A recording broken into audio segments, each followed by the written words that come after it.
That's me, Martin Dewberry, 3 p.m. till 6 p.m, weekdays, here only on GB News, the People's Channel, Britain's news channel. In the GB newsroom, we bring you the news as it happens. With our team of dedicated journalists across the UK, we're ready to keep you up to date with what's happening every half an hour, every single day. Bulletins here on GB News, the People's Channel, Britain's news channel. Westminster's full of talk, but out here, it's the real world. Am I allowed to talk No, now? that's it. This is where it matters, real people and real lives. That's what politics is all about. In fact, has Trump made a good start? No. Straight answers, no spin, and just a couple of pints. How many fingers have I ever got up? About 10. So join me for Lee Anderson's Real World every Friday at 7 p.m, only on GB News. The People's Channel, Britain's news channel. Westminster, the ultimate clique. And you're fighting like rats in a sack. But here on the Camilla Tominey Show, we ask the questions the establishment media is too scared to ask. OK, let me ask you a straight question, because I know you're a straight-talking politician. Whether it's net zero, illegal immigration or law and order, nothing is off limits. You had the power then.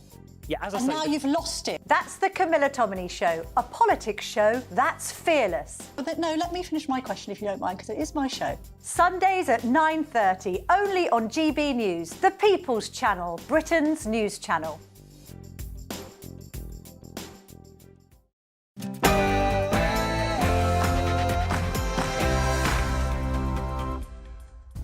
Welcome along to Patrick Christys tonight's late edition. Breaking right now, it's an exclusive. You can move back. I'm arresting you for facilitating the illegal entry of migrants to the UK. First, it was smash the gangs, then it was one in, one out. And now, the government's latest gimmick is a TikTok account warning migrants not to illegally enter the UK. We found that out before anyone else. We'll give you all the details in just a second. Also, today I can announce to the House that this offence will be brought into force this week. the government has smashed the nuclear button in its war with US social media site X over sexually explicit AI-generated images. Apparently, they're going to be banning 16-year-olds from using social media, so there's that. Also, Sir Keir Starmer giving Elon Musk an ultimatum on this. Oh, I've got a feeling I think I know who's going to win that one. But also, I think the issue is that because I was a gay man in his circle, I was kept separate from what he was doing in the sexual side. well, the now former ambassador to the United States, Peter Mandelson, has bizarrely claimed that Epstein kept him separate from his sexual side because he's gay, which presumably also means he's incapable of looking at the age of a girl and anyway, whatever. Right, so celebrity US lawyer Gloria Allred joins us in a moment. And finally, as well, do you remember this? Britain needs reform. Britain needs Nigel Farage as Prime Minister. Well, yeah, this is on the front of a few national newspapers. Former Tory Chancellor Nadeem Zahawi has joined Reform UK. Big defection. Has it backfired? But also, we've got a bit of this. You raised the Chinese embassy building in London when we spoke on the telephone, and we have since taken action by calling in. Look, this is huge. This is scandalous. Some would say this is actually treasonous. That was the moment back in 2024 when Chinese officials bundled British journalists out of a G20 meeting when Starmer was discussing the Chinese mega embassy with the Chinese government. Well, this evening, the Daily Telegraph has revealed Chinese plans, secret Chinese plans, to build a hidden chamber next to the UK's most sensitive communication cables. So, did Sir Keir Starmer know about this? Did the Labour government know about it? Were they trying to hide it from us? Were they lying to us about it? And why are they letting the Chinese do this? We're going to have lots on that next.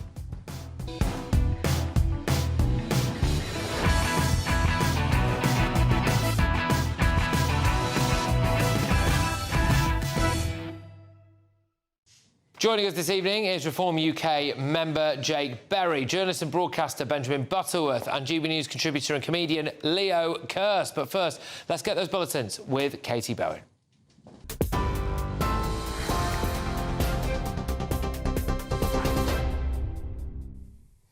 Patrick, thank you and good evening. The headlines at 3 minutes past 11. Sir Keir Starmer has warned Elon Musk's X tonight that if they cannot control AI tool Grok, the UK government will.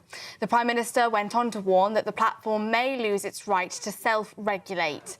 Media watchdog Ofcom today launched an investigation into claims that Grok is being used to generate sexualised images of women and children. Speaking in the House of Commons earlier, Technology Secretary Liz Kendall said no woman or child should live in fear of having their images manipulated by technology. She announced that creating non-consensual intimate images will be made a criminal offence this week. Ofcom says it gave the company a deadline to explain how it's protecting UK users and has now fast-tracked a probe into whether it's breaking the Online Safety Act. Illegal working arrests and raids have reached the highest level in British history, that's according to the Home Office. Latest figures show that the number of raids in the UK have increased by 77% since Labour came to power, leading to an 83% rise in arrests. The government say the uplift, which led to more than 12,300 arrests, was made possible by a £5 million funding boost last year for immigration enforcement to target and pursue illegal working criminality. In response to the figures, the Conservatives said that if a foreign national commits that offence, they should be deported. Elsewhere today, former Conservative Chancellor Nadhim Zahawi has defected to Reform UK, declaring Britain is drinking at the last chance saloon. Standing alongside Nigel Farage in London, Mr Zahawi said the country really does need Farage as Prime Minister to pull it back from what he called a dark and dangerous chapter. Labour Party Chair Anna Turley described the former Chancellor as a discredited politician. While the Conservatives claim that the defection comes after Mr Zahawi was rebuffed for a peerage, a source close to the former Tory Chancellor denied claims that he begged to be elevated to the Lords. And speaking to GB News earlier, Reform UK Chairman Dr David Bull said that the announcement of a Labour MP defecting to the party will be in the coming days. To the Middle East, and Foreign Secretary Yvette Cooper has spoken to authorities in Iran, saying that the Iranian government must immediately end this violence. It comes as the country is entering a third week of unrest, with a rising death toll and the regime tightening its grip on nationwide protests. Human rights groups say now that nearly 650 people have been killed and more than 10,000 arrested, as protests harden into open defiance of the supreme leader. The Foreign Secretary went on to say that the killing and brutal repression of peaceful protesters in Iran is horrific. White House Press Secretary Caroline Leavitt has said tonight that President Trump is not afraid to use military force on Iran, but wants diplomacy.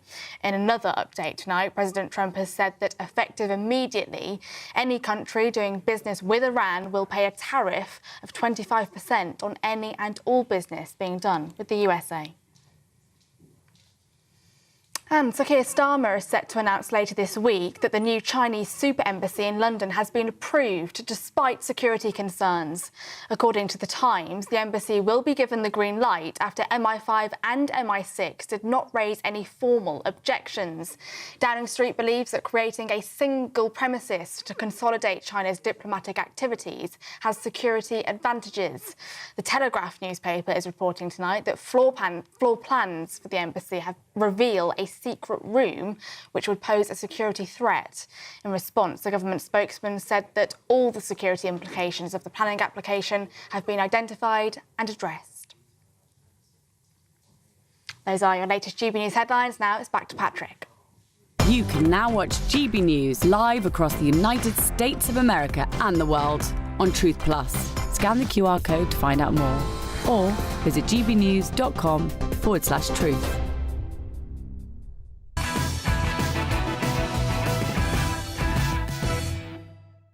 Welcome back to the late edition. Let's start by giving you all of Tuesday's newspaper front pages. The Metro, crash, gangs walloped. They've rolled a couple of stories into one here. They attended a police raid where they kicked the door into a Turkish mafia gang, so that was great. But they also say that the homicide rate in London is down. Yeah, OK, shame about all the sexual assaults, the rapes, the phone theft, the shoplifting, the burglaries, but whatever, hey, OK. The Independent, Starmer gives Musk ultimatum to end, quote, shameful AI images. Lots going on here. Talk of banning In fact, it's on the iPaper as well, so we might as well move it on. The iPaper, UK under-16s could be banned from social media within months. You've got a basket of things going on here. How is the government going to censor X? Are they going to ban X entirely? Are they going to somehow try to ban the feature Grok? Are they going to ban under-16s like this? They are, from social media. All of these different things going on at the moment with the government, which, of course, you know, what's being used is supposedly the threat that it poses to women and girls. I'm very sceptical about that, given the fact they didn't seem to care that much about women and girls when it came to the Pakistani rape scandal or the epidemic of asylum seeker rapes. But the Daily Express tell the truth on fantasy cost of net zero. Now, this is a new report which has come out which suggests that Ed Miliband's net zero plans could cost us all £9 trillion and push us into the worst recession ever. So that's bad, really. The Guardian, ADHD care costs soar as NHS turns to the private sector. Again, a couple of different aspects to this, aren't there? So, overwhelmed NHS, why is it overwhelmed? Well, you know, the pressure on population growth and all of that. But also, have they all really got ADHD? You know, is it something you can conveniently get diagnosed with in order to try and, I don't know, get a bit of money for the taxpayer, get extra time in exams, dare I say it, even make your kid seem more special than he or she really is? The Telegraph, China embassy's secret threat to the city. Huge story, this. Hard to imagine much of a bigger one. So, we are now expecting Sir Keir Starmer to approve China's plans for this mega embassy. You know, this all blew up recently because of the spy scandal. Again, that Sir Keir Starmer was incredibly weak on. Well, previously redacted plans reveal that there is actually a hidden chamber underneath the Chinese embassy. And it's not just the fact that there's one there. People thought it could be a torture chamber or something. No, it's the location of it. There's the Wapping telephone exchange, which is not actually a big telephone exchange. It's literally called Wapping. And also, it's the telephone lines and communication lines to the City of London, the financial district. All there. And this embassy comes equipped with hot air extraction systems, suggesting the installation of heat-generating equipment, such as advanced computers used for espionage. Why the hell is our Prime Minister going along with this? The Sun, bin diesel. So this is that apparently diesel pumps are going to disappear in the next few years, forcing you to a horrific life of electric cars. The Times, UK troops set to swoop on Kremlin's shadow fleet. So, well, I mean, okay, totally self-defeating. Starmer's logic here. We'll nab a couple of oil tankers in the Channel. We'll allow the Chinese to spy on all of our communications. Remarkable. Just finally, the Daily Mail. Fury over Labour's payout to Hermer's Guantanamo client. If there's a wrong-un or an Islamist or a jihadi or whoever else in the world, there is a very good chance that at some point either Keir Starmer or his great mate, our Attorney General, have represented those people. Here's another one. And he was in Guantanamo Bay suing the BBC, suing the UK for his treatment when he was at Guantanamo Bay, saying that they were complicit in his torture. And we're paying him, by the way, so that's great. Anyway, right, thoughts on panel. First things first, this is not on the front page. This is an exclusive and it's breaking news.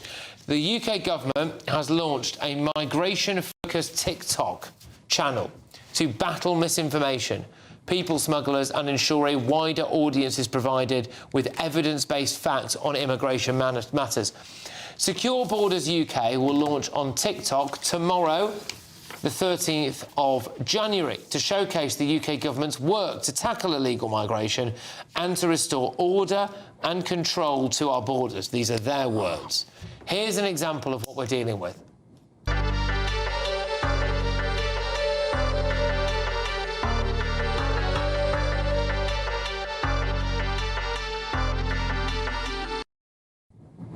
And here's another. You can move back. I'm arresting you for facilitating the illegal entry of migrants to the UK. Well, I hope they're planning on doing it in Arabic. And for the contrast, here's what the Trump administration has been publishing with its deportations. Nothing beats a Jet2 holiday. And right now, you can save £50 per person. Leo, I'll go to you. Will this work, do you think, the government's brand new TikTok? New TikTok, I mean, no, obviously it won't work. I mean, what on earth is that going to do? You're relying on migrants to follow a certain TikTok account and get, like, and what's it going to broadcast? Like, pictures of Dundee saying, like, don't bother coming to this country. This is where we're going to stick you. No, the migrants already get an image from the TikTok accounts they follow that show people in hotel rooms, 4-star hotel rooms, spaffing their cash around that they've made at an illegal car wash or selling cannabis or whatever it is. It's an absolute nonsense. This is. I mean, it's not even attempting to take the problem seriously. It's an absolute joke. Jake, your views on whether or not the new government's TikTok will work? It's just another gimmick, isn't it? We've had Smash the Gangs, we've had one in, one out. This is the latest gimmick. Look, the only statistic they should put up, if they, if they want to be realistic about what the situation is in the UK, is we let in over 40,000 people illegally, and I think we deported 143 on the one in, one out. Look, they have catastrophically failed to deal with this issue, and some nonsense TikTok account, which, as you quite rightly say, no migrant, no decent migrant would ever follow, is just complete and utter nonsense. And it's window dressing. It's pretending they're doing something when all they really need to do is stop the boats. Well, the other thing they need to do is shut down all of the TikTok accounts from human traffickers. Now, one thing that apparently they're going to shut down Twitter for everyone, but they can't shut down the TikTok accounts for human traffickers. Exactly that. Now, I was, in my numerous dives into the realms of human trafficking, Benjamin, I have alerted the National... Do you want to add any context? No. I've alerted the National Crime Agency and the Home Office to, like, dozens, probably maybe 100 of these TikTok accounts, which are literally just belonging to human traffickers, some of whom are posing with guns, some of them are posing with ISIS flags, all of this stuff.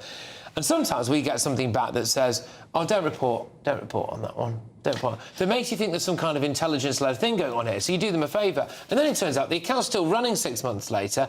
They could just shut all these accounts down. Instead, the government's just joining in and being like, look, well, you might get deported. I mean, it amazes me that those TikTok accounts remain. I joined TikTok a couple of days ago because my Twitter has been hacked, so I need something else to do with my life. And 2 of my 4 videos were taken down for violations. One was just me in Afghanistan, and apparently it was terrorism, and the other one's me on a train, but it could encourage people to do bad things.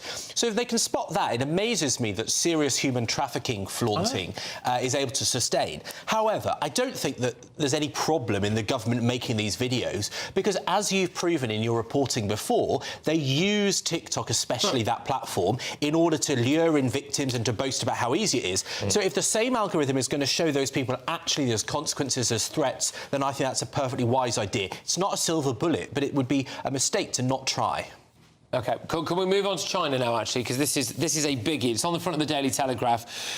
So, China is going to build a hidden chamber alongside Britain's most sensitive communication cables as part of a network of 208 secret rooms beneath its new London super embassy. So this is a massive security risk, but Sir Keir Starmer is now expected to approve this embassy before he goes to China later this month to meet Xi Jinping. The plans, which were redacted in all publicly available versions, can now only be revealed because the Daily Telegraph has uncovered the unredacted documents. Just give you some detail here.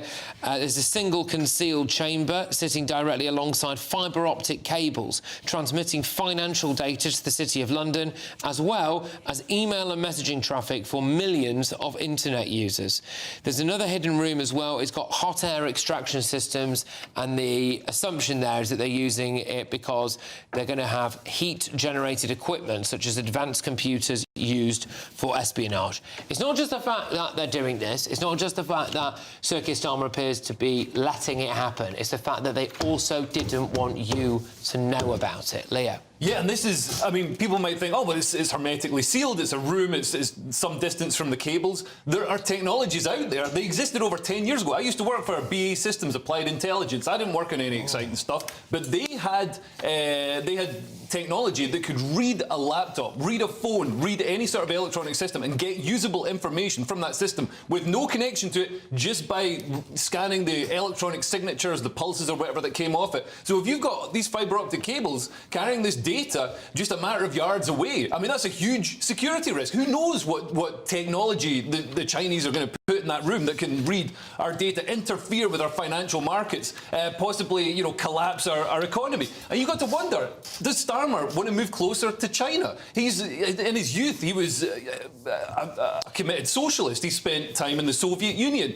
Has he really, you know, has he put that behind him, or is he still actually aligned with authoritarian? Just to be clear, that trip was to build a memorial for victims of persecution of the Soviet Union. So let's give it some actual context. So what was he in the? Was he radicalised while he was there, Benjamin? That's the question we're going to ask ourselves. Was he in the Society of Socialist Lawyers to pay homage to victims of I tell Soviet... you what, anyone who's ever had to pay a lawyer's bill, I say this as a lawyer myself, I'd be amazed if there's such a thing as a socialist lawyer.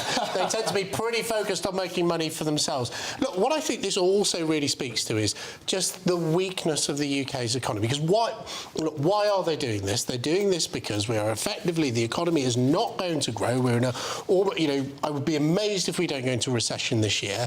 And they think the fastest way they can inject growth into the economy is through Chinese investment in infrastructure. So because of their complete criminally bad handling of the economy, he has to go cap in hand to Beijing, and Beijing is saying to him, no embassy, no investment. And he's putting the British people at risk yet again, because he and Rachel Reeves have catastrophically crashed our economy. I mean, and that is why we're being put at risk. This is what happens when you're led by an incredibly weak man. No. You allow... Well, it is, Benjamin. Well, because, it's not. Well, OK, well, what do you allow? So you're in favour of this Chinese embassy in their secret rooms above our most sensitive cables? Well, hang on. First of all...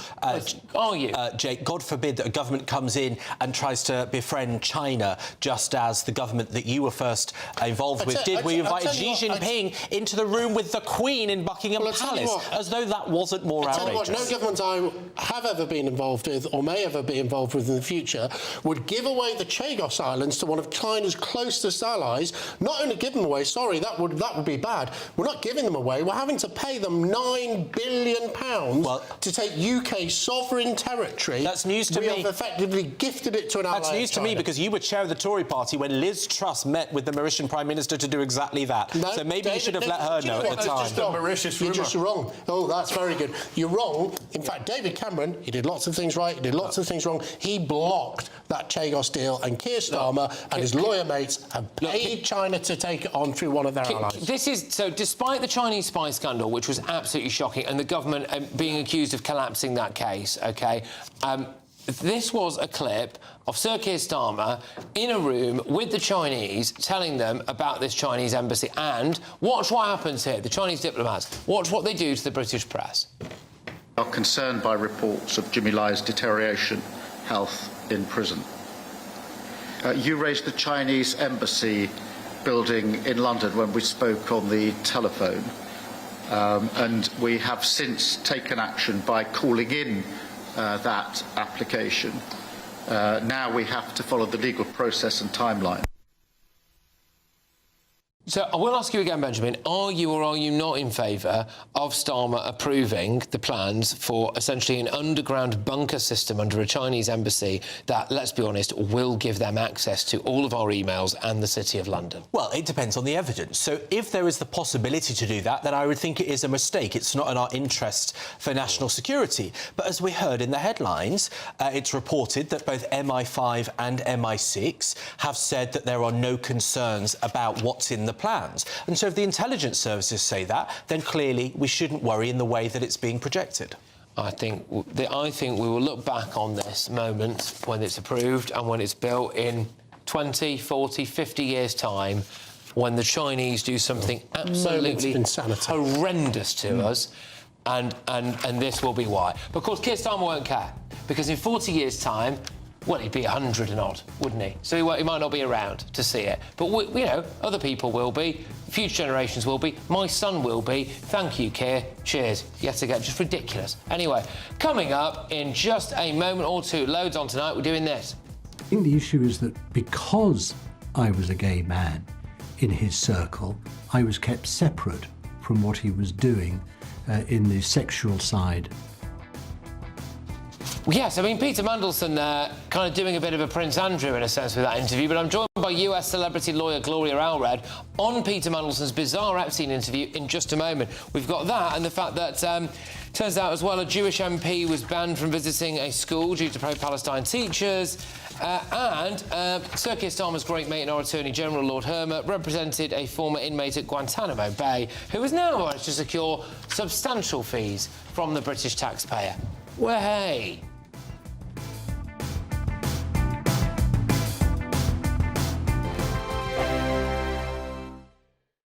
Westminster's full of talk, but out here, it's the real world. Am I allowed to talk then? No, that's it. This is where it matters, real people and real lives. That's what politics is all about. The fact that Trump made a good start, no. Straight answers, no spin, and just a couple of pints. How many fingers have I got up? About 10. So join me for Lee Anderson's Real World every Friday at 7 p.m. only on GB News. The People's Channel, Britain's news channel. This is GB News, Britain's news channel. Well, here at Holbrook Animal Rescue, they're being forced to relocate, and if they can't find a suitable alternative, they'll even be at risk of closing. And I've seen the amazing work that they've done here. Just earlier we met a dog called Essie who has just found her almost possible forever home literally in the time that we were here. She only came here a couple of days ago, so it's really great work that they do for all animals. Like this one here, this is Torn, he's just a puppy, and I'm also joined by Laura Santini, who runs the shelter. Tell us a bit about Torn here. So this is just a little fellow that came in, no fault of his own. The people just couldn't cope with him. So he's lively, and he's a half shepherd, half Labrador. What kind of impact would the possible relocation or even closure have on dogs like this one and all the other animals you have here? Well, simply that we wouldn't be able to take them. So if the next one comes up like this and we've got nowhere to go, then we just can't take them, obviously. So what happens to them at that point, I don't know, because we don't just take beautiful pups like this. We take the old and the sick and the dogs that other people don't necessarily want to take. So I can't imagine what would happen to some of them. So I don't know. It's sad. It's just a sad situation. And you've had quite a lot of support from the community here in trying to relocate. What's been there for you in terms of support? They're absolutely incredible. They've sent 1,000 letters into the council to try and support us and help us and let everyone see the light that, you know, you do actually need animal sanctuaries around. You can't shut them all down. We're always getting phone calls saying how much people like what we do and hope we get our plan in appeal when it goes through and things like that. GB News, the People's Channel. You want to know what's really going on in the corridors of power? Labour don't know what to do with you half the time, and that makes you quite lethal in the chamber. Get behind the headlines with Chopper's Political Podcast. Join me, Christopher Hope, as I sit down with the great and the good of British politics. We'll see where this ruling takes us. These are the stories shaping our nation. Chopper's Political Podcast, available now on all platforms. Listen in and stay ahead.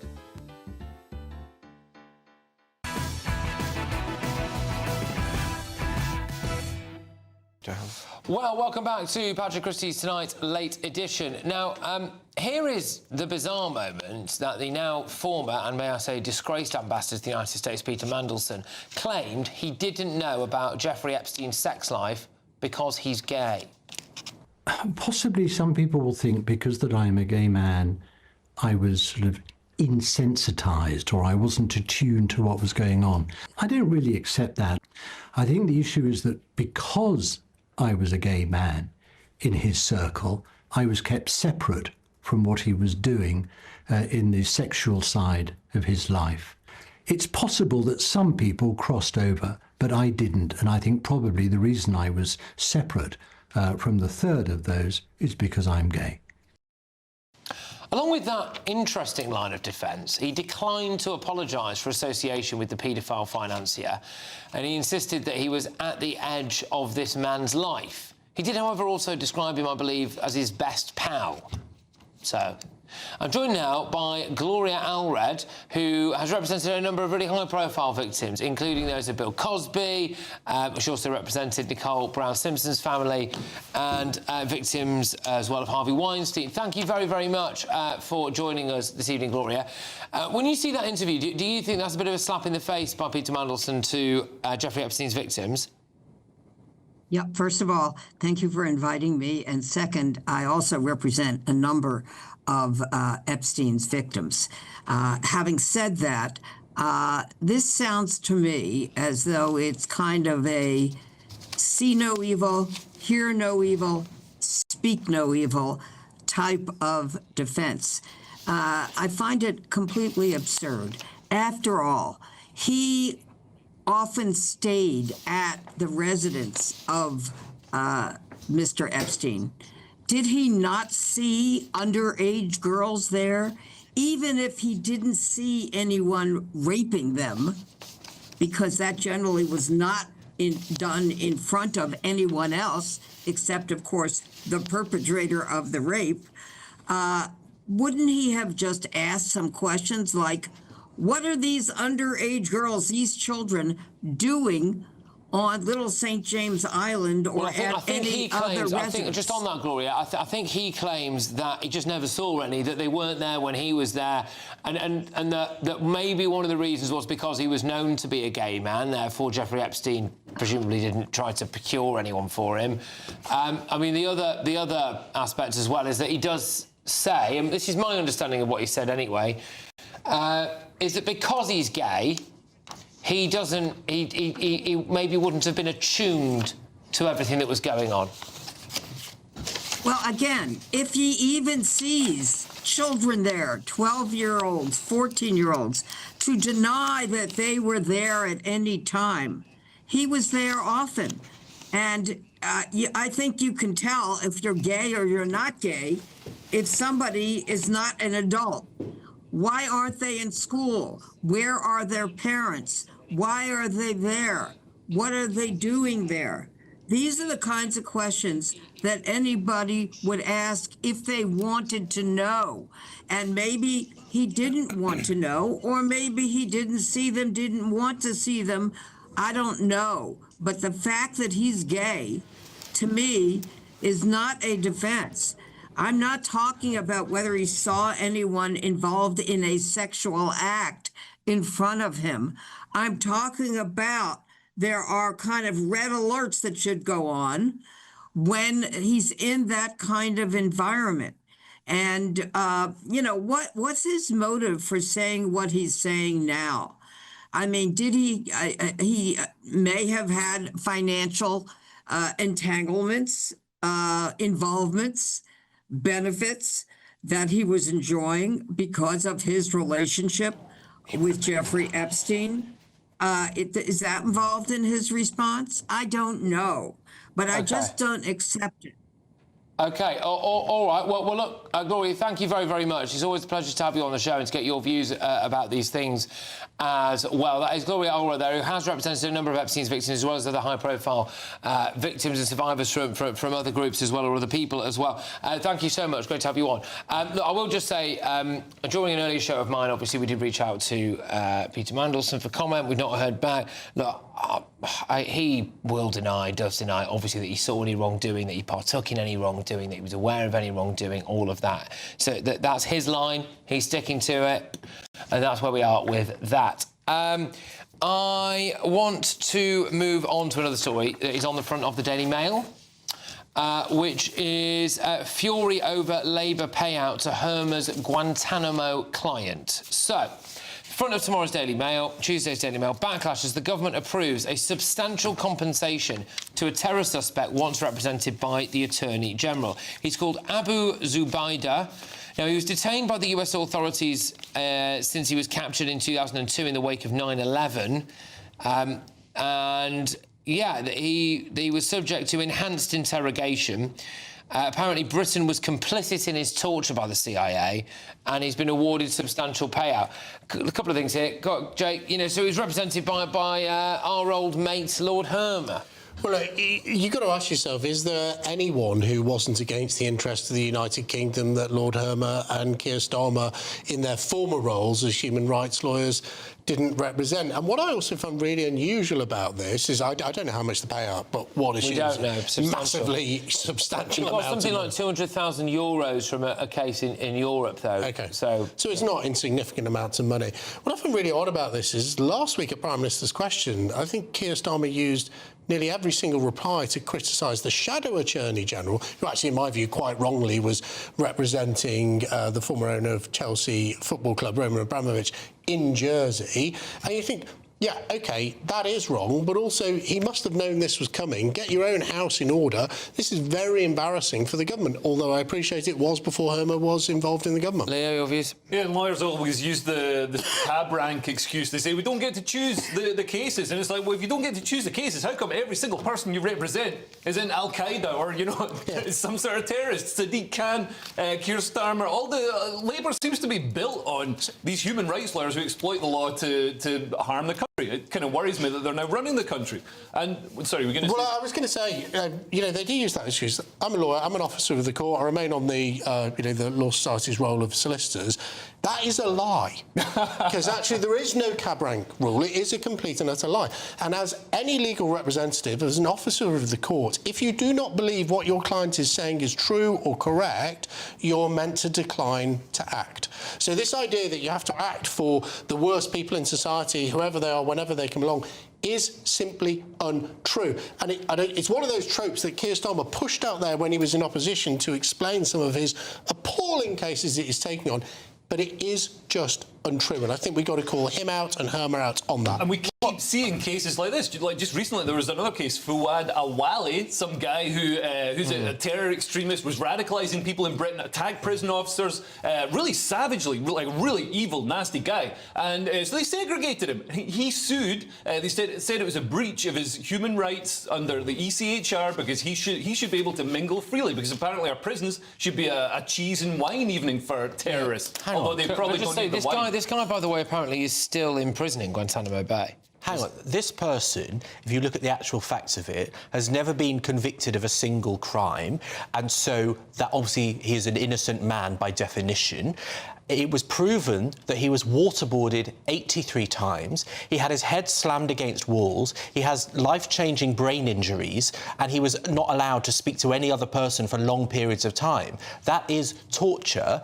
And so if the British state or US state did that to a person, they absolutely have a right to financial consequence or other justice, and no one has been convicted for the acknowledged torture. So the fact that this man, Lord Hermer, represented him with that proven torture is entirely legitimate. If you wouldn't want that to happen to you or your loved ones, it shouldn't happen to this guy. I just don't really think I'd be in a position where all of a sudden the United States would nick me for being involved in 9/11. Fine, but he hasn't been convicted of anything. So if it were obvious, and the CIA has said that they now accept that he was not an Al-Qaeda leader, which is what they put him in Guantanamo Bay for. Now, who knows, he might not be the nicest person in the world, but I think we should all accept that we don't smash people's head against the wall to get them to confess. This is the guy who is our current Attorney General, in effect, before he went into government, acting against the British state. Oh, all right, OK, fair enough. Well, look, coming up in just a moment. Today, I can announce to the House that this offence will be brought into force this week. Well, big story. Looks like they're going to ban under-16s from social media, but also Starmer and Musk are still at war. What's Starmer going to do? We're going to speak shortly to Bev Turner. She's got a very, very special guest on this, the Under-Secretary of State for Public Diplomacy in America. It's Sarah Rogers to wade right in to this online X debate. That's next.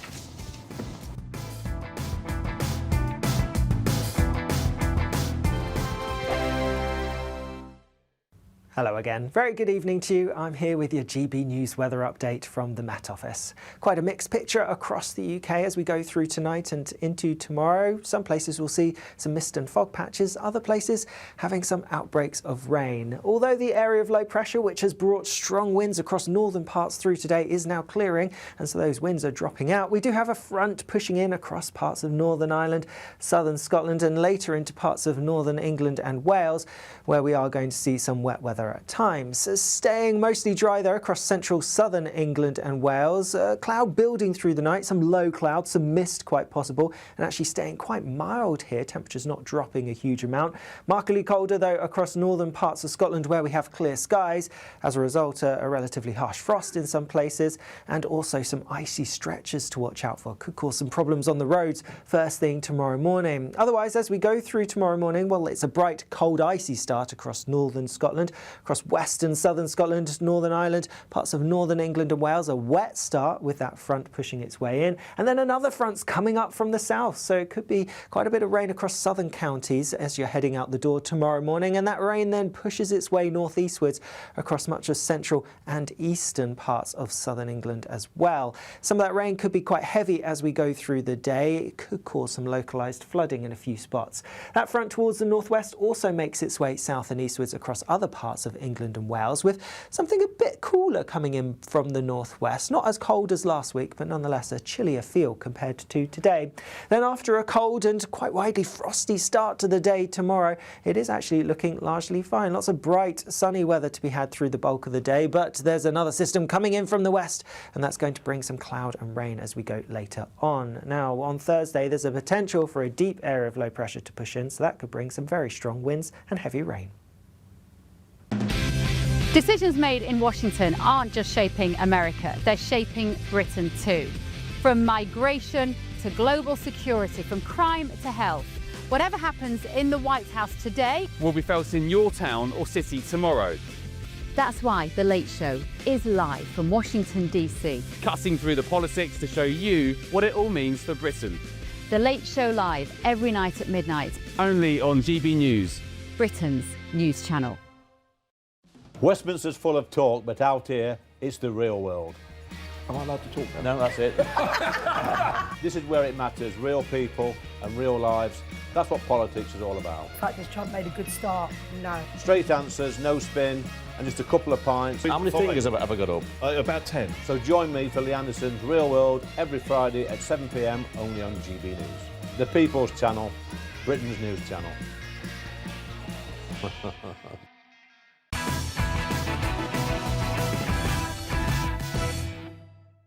Welcome back. Well, it's made the news on a couple of national newspaper front pages here. Talk of banning under-16s from social media, but also Sir Keir Starmer threatening Musk, saying he's going to ban Grok or control Grok even if Musk can't. Labour potentially are going to shut X down entirely. Well, let's go stateside to the host of The Late Show Live, Bev Turner, who, from midnight, has got a very, very special guest for us on just this. Bev, what's on? Thank you, Patrick. Yeah, it is brilliant to be back in DC. And as you say, I spoke to Sarah Rogers just a matter of moments ago, actually. And if X is banned in the UK, I promise you, this is going to be a showdown between the American and the British governments like we haven't seen at all so far. I'm going to show you some clips of the interview during the show, but let's have a quick look at one now, Patrick, if that's all right. And I asked Sarah Rogers about the relationship between X, Elon Musk, and the Starmer government, and here's how it went down. I think Elon Musk has done enough because he has tried, I think, as you say, it's a new technology. Is he doing enough to reassure the British government that he's going to make changes? Does he need to do anything to reassure the British government? I mean, look, Elon Musk, there was about a 24-hour period of which I was aware in which people were generating these images of children. And Elon Musk, to my understanding, swiftly banned every single account that had done that. You know, he does not seem to be messing around when it comes to kids. Yeah. Has Elon Musk done enough to reassure the British government? Frankly, Bev, I think that's an impossible task, because what the British government wants isn't a reasonable, safe, online discursive environment for women or whatever it claims. If the British government cared about women's safety, it would have acted differently on grooming gangs.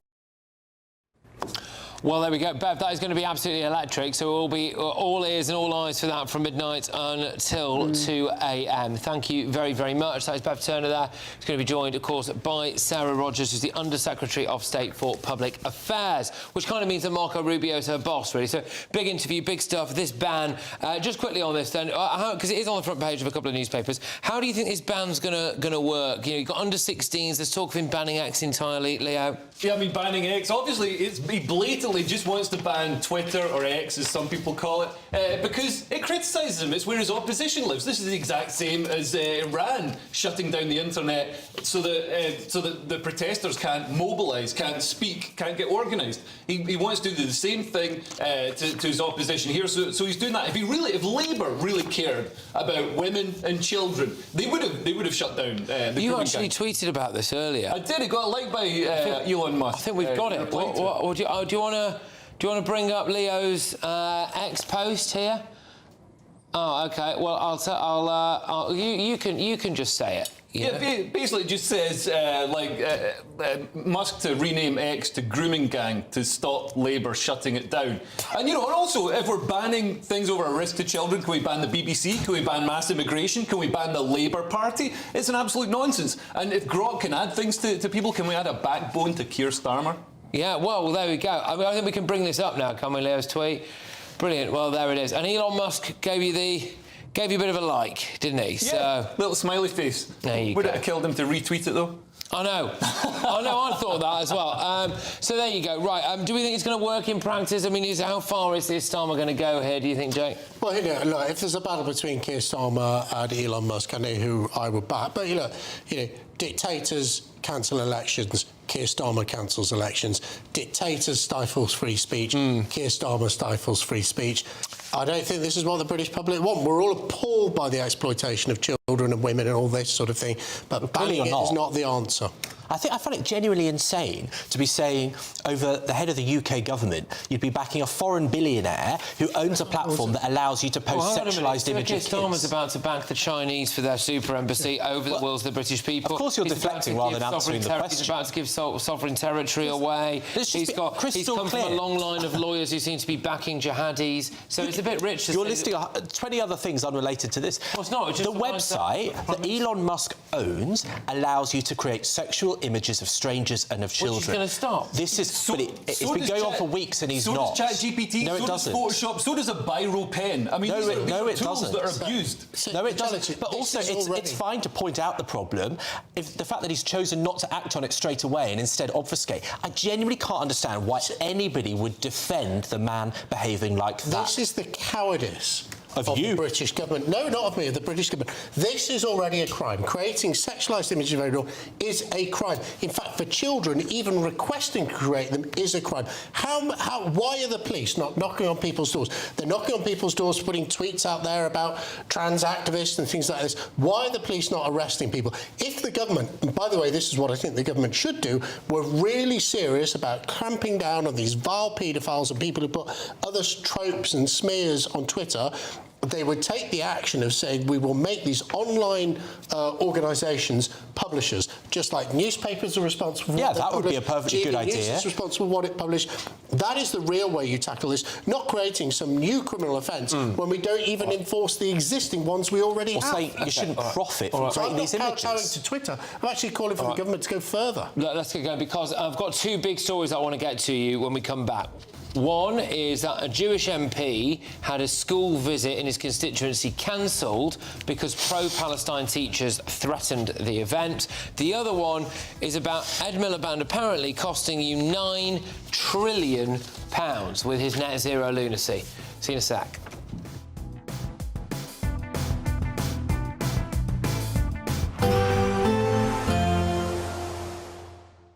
I forecast a perfect holiday in the sun.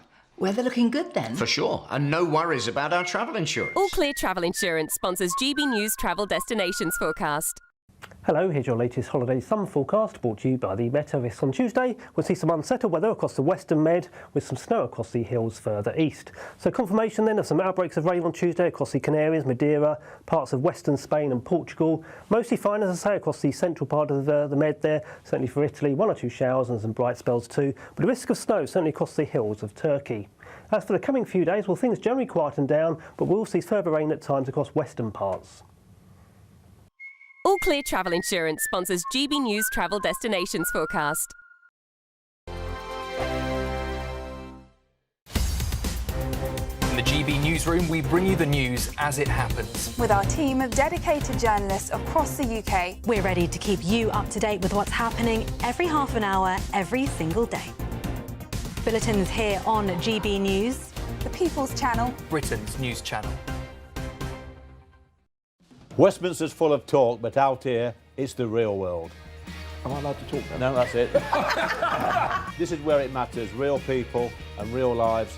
That's what politics is all about. The fact that Trump made a good start, no. Straight answers, no spin, and just a couple of pints. How many fingers have I got up? About 10. So join me for Lee Anderson's Real World every Friday at 7 p.m, only on GB News. The People's Channel, Britain's news channel.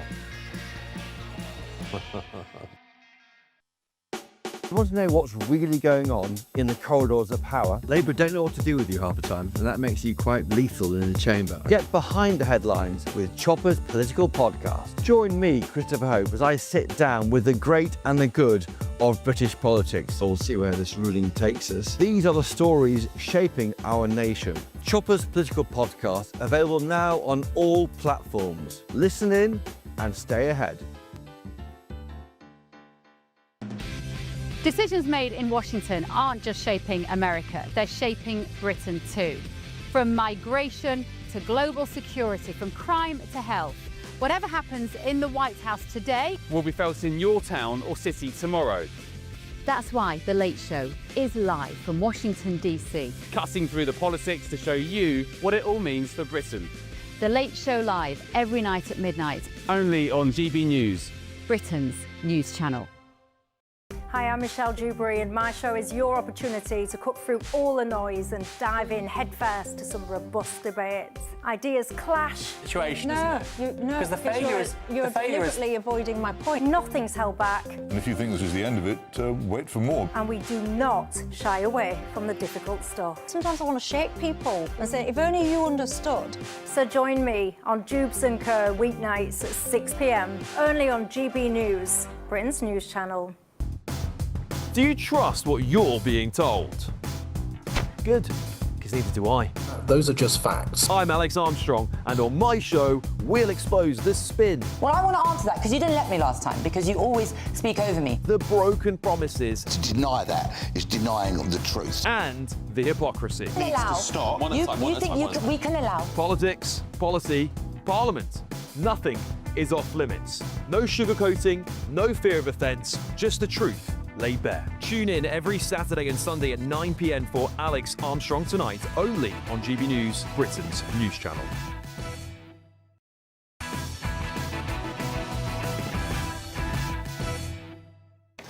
Welcome back to Patrick Christys Tonight, late edition. Couple more stories I want to get stuck into with you. So a Jewish MP's school visit was scuppered. It's on the front of the Times by pro-Palestine teachers. So it was a visit to a school, and the MP is Damien Egan, Labour MP for Bristol North East. He went to visit Bristol Brunel Academy in September, but the event was cancelled. Protests were planned. Teachers threatened to wear keffiyehs to the school on the day. I think parents were going to keep their children at home.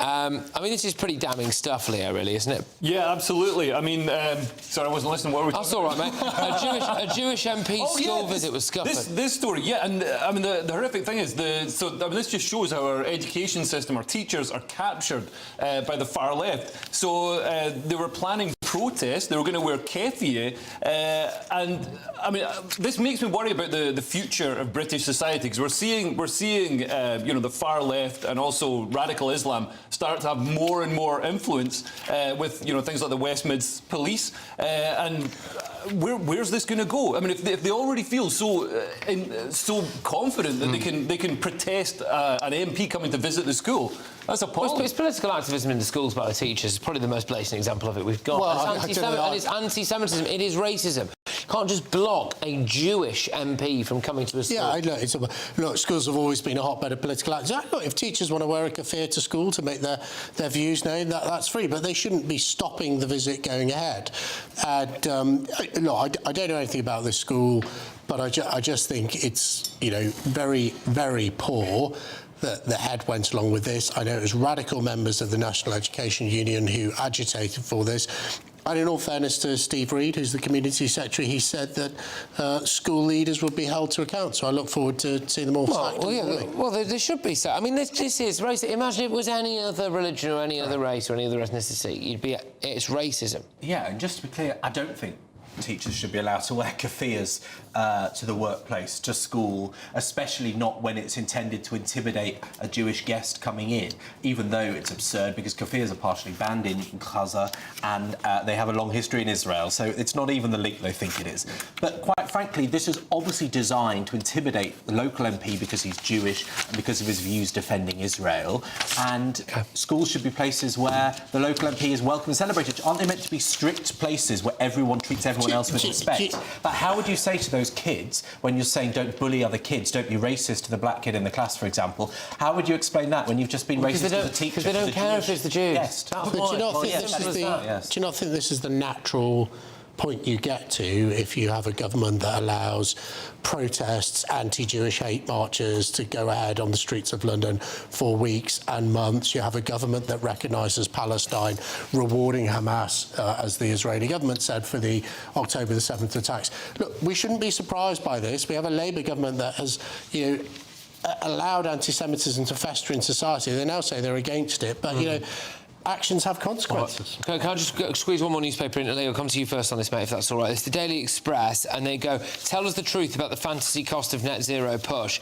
Ed Miliband's net zero project could land the taxpayer with a huge bill of £9 trillion, according to a report. I mean, this is ridiculous, just at the cusp of us having to rearm our country and become militarily strong again. I mean, Starmer is talking about sending troops to Ukraine and troops to Greenland. He's opening two fronts against the two most militarily powerful nations on the planet. And how are we going to pay for it if we're also spending $9 trillion on net zero? And at the same time as they're doing that, they're absolutely stifling our homegrown oil and gas industries. So, a company like Harbour Energy in Aberdeen, fantastic UK success story, made $1 billion in profit last year, except the windfall tax actually meant that it made a loss. So its effective tax rate was 106%. It's absolute insanity that, companies like that employ lots of people, high-skilled people, are having to be, having to fire like 250 people and being stifled out of existence for the folly of Ed Miliband's green dreams. Yeah, well, Benjamin?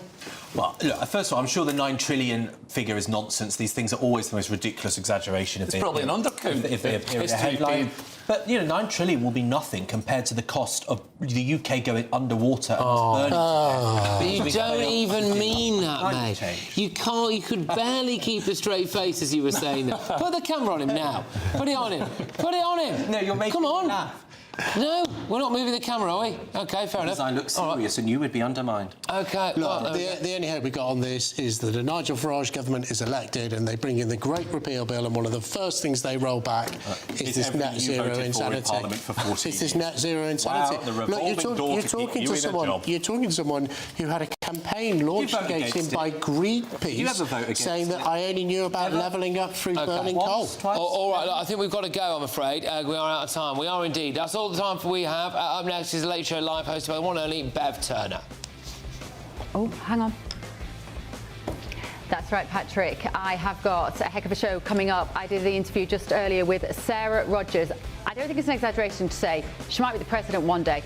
Don't miss this. She's telling us what's going to happen if the British government ban Twitter, X, in the UK. I've also got Sharon Davis is in town. There's a massive court case tomorrow about trans issues. That and a whole lot more. Stay with me.